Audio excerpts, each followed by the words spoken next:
So yes, and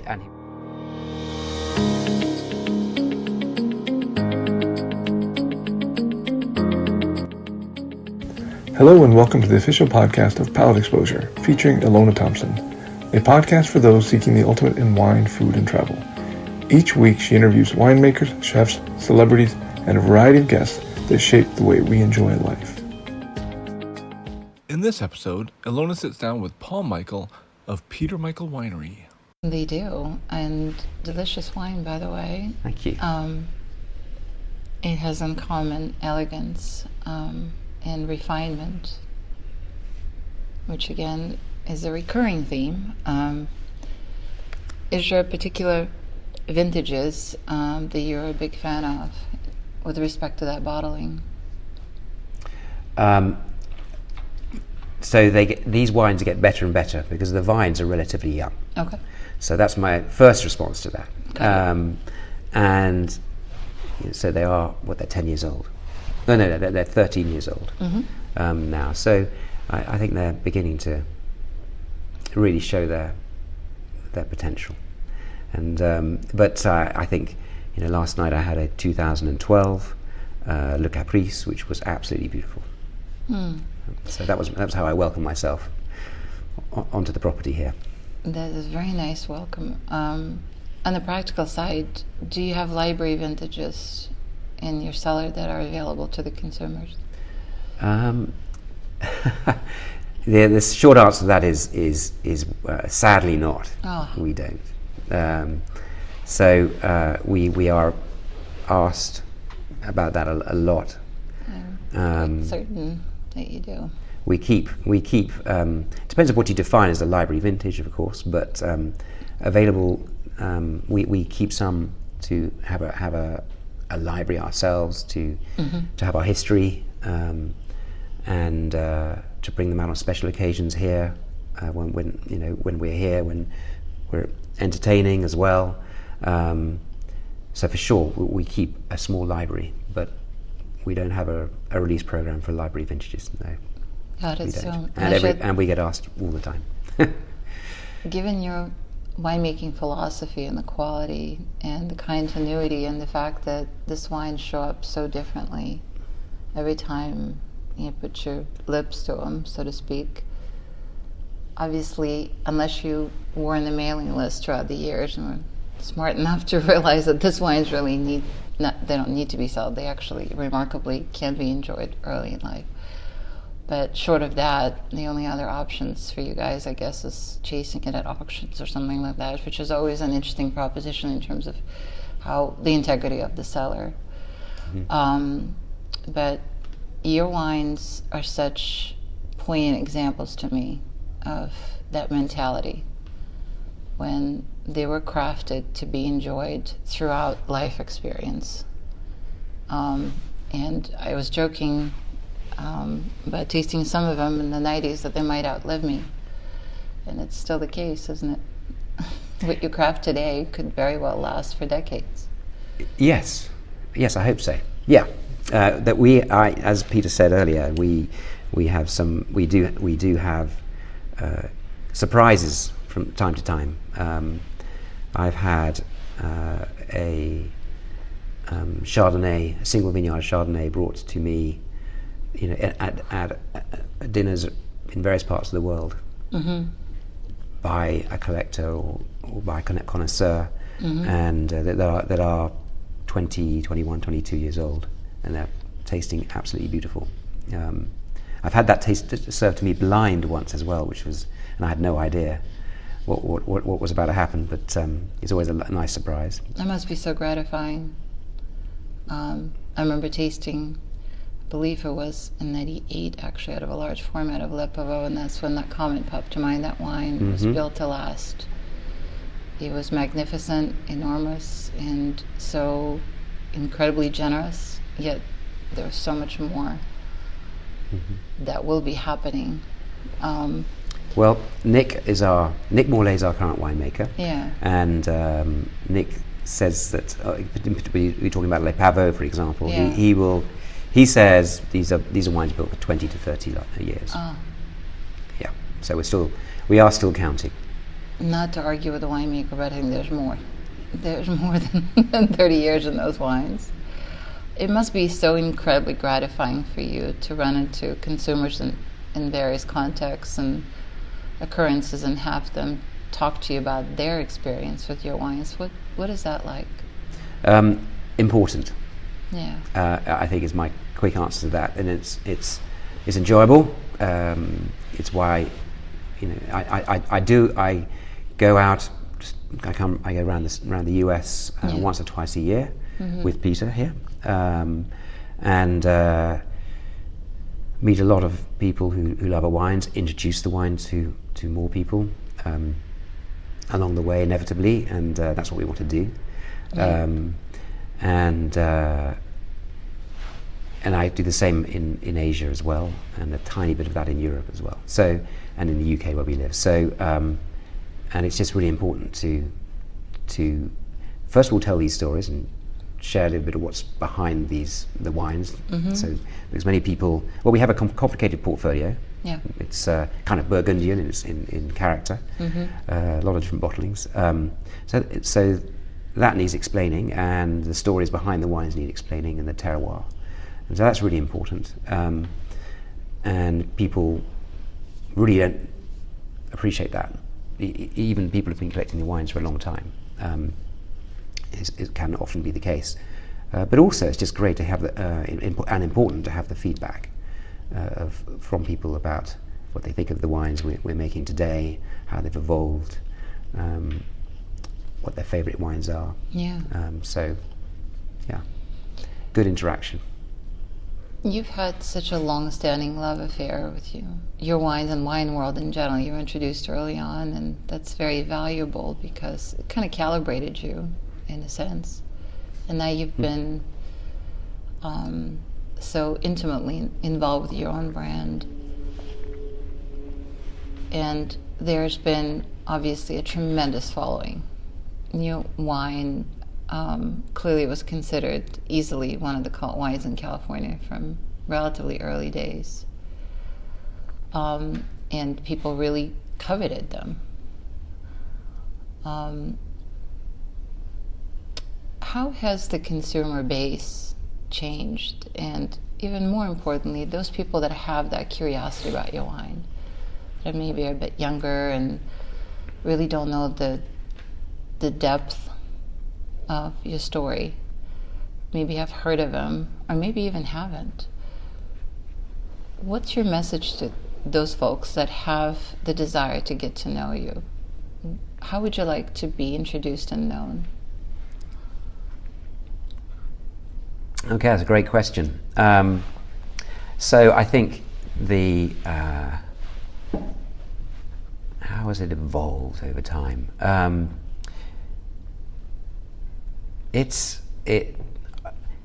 can answer that in the immediate today, because I think there's a fundamental shift happening in terms of awareness of climate and importance of sustainable farming and all those practices that I think everybody is talking about in the wine industry. In terms of so I'll come back onto that. But in terms of, I find it amazing. Well, I shouldn't find it amazing, but you have people who have known our wine for a long time, known the brand for a long time. But can I just pause? Yeah, of course, absolutely. Yeah, so I've just got a frog in the throat. Certain vision of, Sir Peter would call it making wine in California with European sensibility. So the idea that balance, finesse, and elegance were valued over power.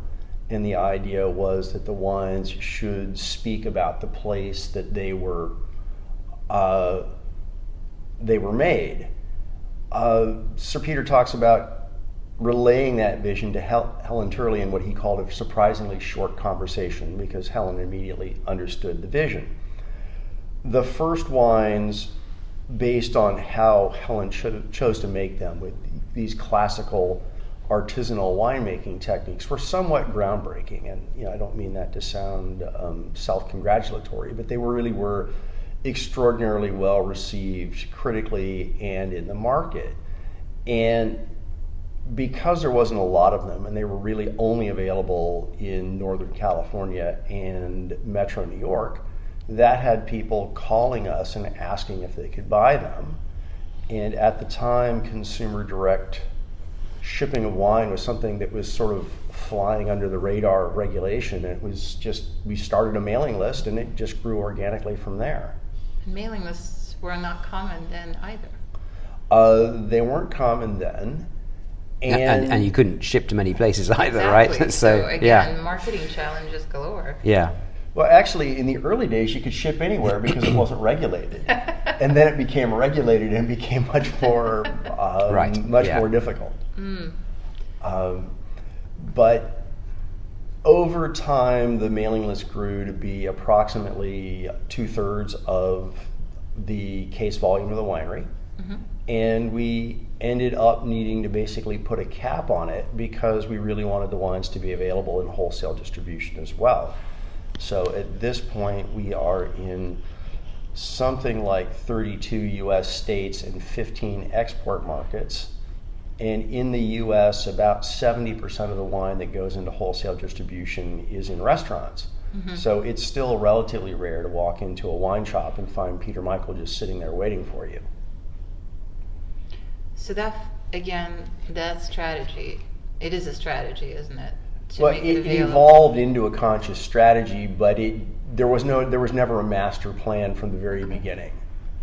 It's something that really came online very organically and evolved as the wineries grew, developed, and the portfolio got broader.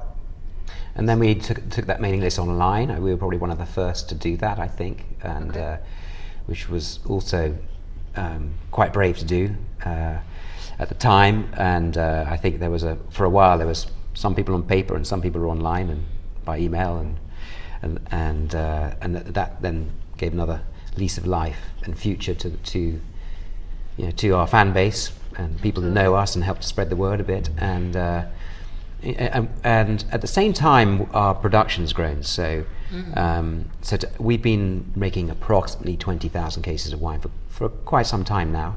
But going back a bit, that was 10,000 cases of wine. And I'm not sure when that was, Peter. Do you remember when we last made 10,000 cases of wine? Well, I've been here since 2006, and it was before my time. Before your time, okay. Yeah, we were probably 15,000 cases of wine when I got here in 2006. There you go. So, in steady growth, and that will continue a little bit. We have vineyards that have been planted up on the hill here to add a little bit here and there with various of our wines. The O'Parity vineyards had a lot of work done to it, and that'll come on stream. And Les Pavots has been going through quite a lot of work and reorientation as well for long-term improvement. And so when all those come on stream, we'll be making a little bit more than we're making at the moment. And it sounds like you're in a constant state of improvement of your existing vineyards. Can you talk a little bit more about what that piece of it is like in terms of viticulture, in terms of technology, perhaps tweaking and major changes? Anything there to share? Sure. I think we are. So first of all, a lot of capital investment always going back in. It's part of the cycle of making wine. So you need to have that long-term vision and know you can stay the course. And so we're constantly doing that. It might be why there's not a lot of library wine around, by the way, because we like to sell in order to keep on doing this. But I think so we have let me focus the answer onto Les Pavots vineyard. I think. Okay. I mean, there's several. We're working in all sorts of areas. But so Les Pavots vineyard, we've those vines date to the early 90s, most of them. We sort of replanted post-phylloxera through the sort of early 90s to mid-90s, I think, roughly. And so that's now coming up to be 25 years ago, roughly. And so as some of those vines do need to be replanted for Yes, various reasons. of course. So what we are doing is reorientating a lot of the rows to to be north-south, right? So we planted east-west. That was the wisdom at the time on the mountainside. I think when Nick joined us, we all understood that long term we really want to be doing it that way. So it gives a better midday protection and better exposure in the morning and the evening. So that's the major thing, and that's a program that goes probably over 15 years, probably. Wow, so that's a huge commitment right there. And we are probably 1/3 of the way through that right now. My goodness. so that's one thing we're doing, and then we've actually here we purchased an existing vineyard. This is only the second time we've ever done that, which is up behind us. We wrote about it in our last newsletter. So this is going up a little higher, and it's currently planted with Cabernet, mostly Cabernet grapes, but we will bud over and in some cases replant completely and reorientate again to Chardonnay, to help ease that shortage of Chardonnay, which is one of our Achilles' heels. Yes. It's a nice problem to have, but it's so we just think the higher altitude there will be more suited to the Chardonnay. In fact, one part of it is probably an extension to Marbelle-Fille because it's right neighbouring there. Wow. So and then in the O'Paradis vineyard, and we'll come on to O'Paradis in a minute, which is in Napa. There we've been replanting from other varietals since we purchased that in 2009.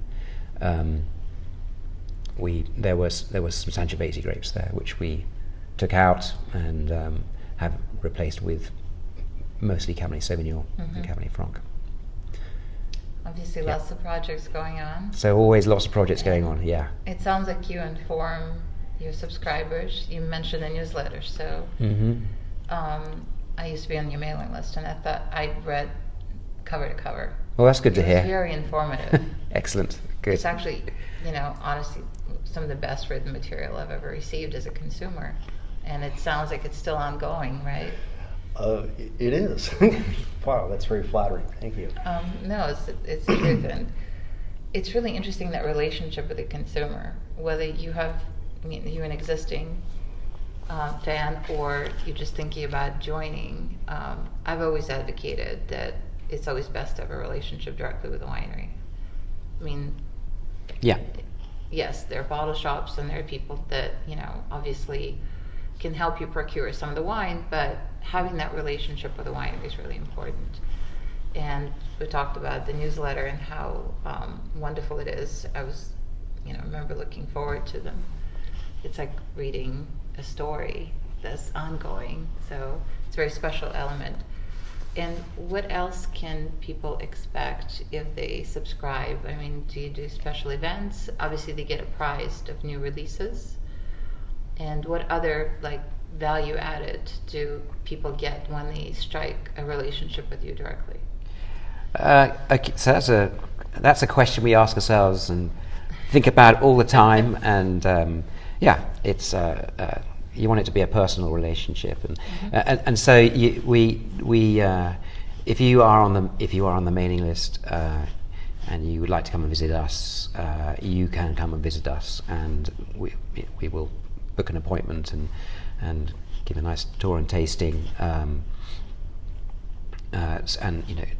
you just get to enjoy the property, and I think and that's probably the most important.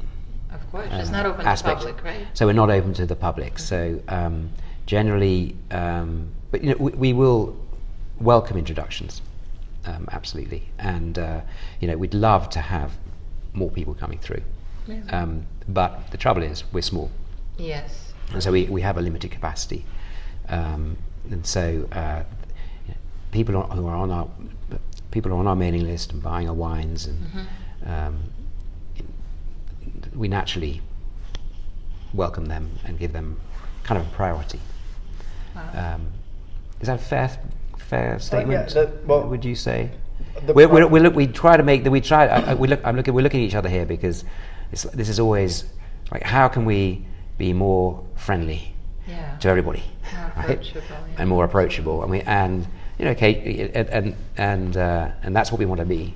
But at the same time, you don't want to hammer the property, and the team are small. So, well, the other thing that really needs to be stated very frankly is that the wines are relatively difficult to come by, and the primary advantage of being a mailing list member is access to the wines. So we will have 2 releases a year. Okay. The portfolio of 15 wines is split between those 2 releases. So each wine appears in either the spring or the fall. No single wine appears more than once, but people have the access to the whole portfolio, and it would be next to impossible to walk into any kind of a retail environment and have access to the whole portfolio. Absolutely. Well, everything you've described in this conversation points to quality, integrity, thoughtful approach. You have never shied away, like I stated earlier, of some formidable challenges. Yeah, they're not just a challenge, but it's like almost staggered circumstances, and you faced them head on. No resting on laurels. So, given that, even if you hadn't tried the wines, it becomes obvious that quality is there. Stylistically, that's another debate, but the foundational piece is that these wines are worth your time and money. So the practical side is the best way to do this is to contact the winery, it sounds like. Yeah, people can certainly call us up. Most of our members actually join by simply visiting our website and signing up for our waiting list. The mailing list is full, and we basically add people as people fall off the list. People fall off the list either by their own request or by simply failing to purchase for a period of years. So when we haven't heard from somebody in a while, we reluctantly move their account into a sort of a suspended status, and we'll certainly reinstate it if they request, and that makes room for new people to come on. Yeah. Well, that's. Yeah, and we understand that people. I think it's important. We understand that people can't buy our wines a year in, year out, ad infinitum. Absolutely. So we try to be as accommodating as possible to everybody in that sense. Excellent. That said, we've been keeping mailing list records since 1992, and we have people on the list that joined in 1992 and still purchase the wines. That's so fantastic. That again speaks to how special your brand is. Congratulations on that. And in that same vein, so we should taste a wine. Yes, we should taste some wine. And I was going to ask Paul a question about maybe you can share a story from your travels and interactions with your fans that was particularly touching, curious, entertaining, something that had an impact on you. Okay. Can we pause? Absolutely. I have got. So we're about to hear a really special story that validates that something we discussed earlier, that the wines last and last and last and can be quite chameleonic in terms of perception. So tell us. So you asked stories from the road, so to speak, and we've had we hear stories of meeting people who met, funeral stories, birth stories, wedding stories. We have all sorts of people with personal stories, but this one, this is I was in Hong Kong in 2016, and Jeannie Jolie, the Asian MW, hosted a small dinner with us and a few friends of hers, and brought along a selection of wines and to taste over dinner. And they were blind, and they had tinfoil, and she said we were going to have some fun. That's always promising. And this was in the China Club in Hong Kong, and so that was great. So she started to reveal these wines over the course of the dinner, and there were a couple of Burgundies came along, and a couple of our current or fairly current releases, and that was fun. And then there was one, and she poured it out and said, "What do you think?" And I said, "Well, clearly this is a lovely old Burgundy, a Chardonnay." And she had a twinkle in her eye, and I could see.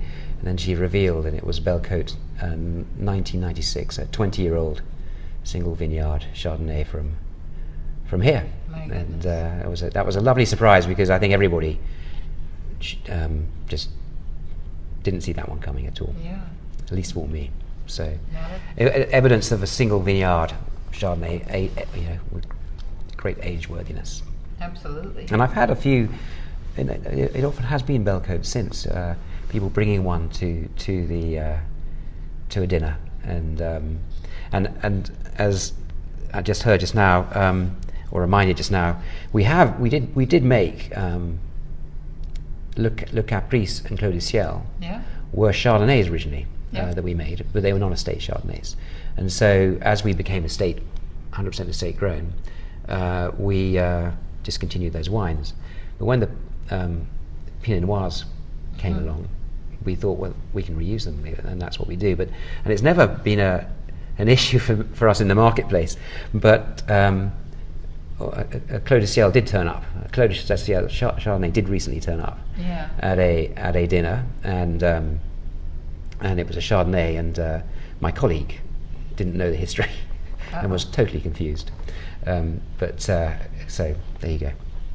I just want to highlight the estate piece as well, because you've made such a concerted effort to not only acquire some really phenomenal vineyards for a specific set of reasons, without a doubt, but also your 28-year relationship with your vineyard manager, which means that remarkable continuity and again that intimacy, breadth and depth of knowledge of the land that he possesses, and understanding of philosophy.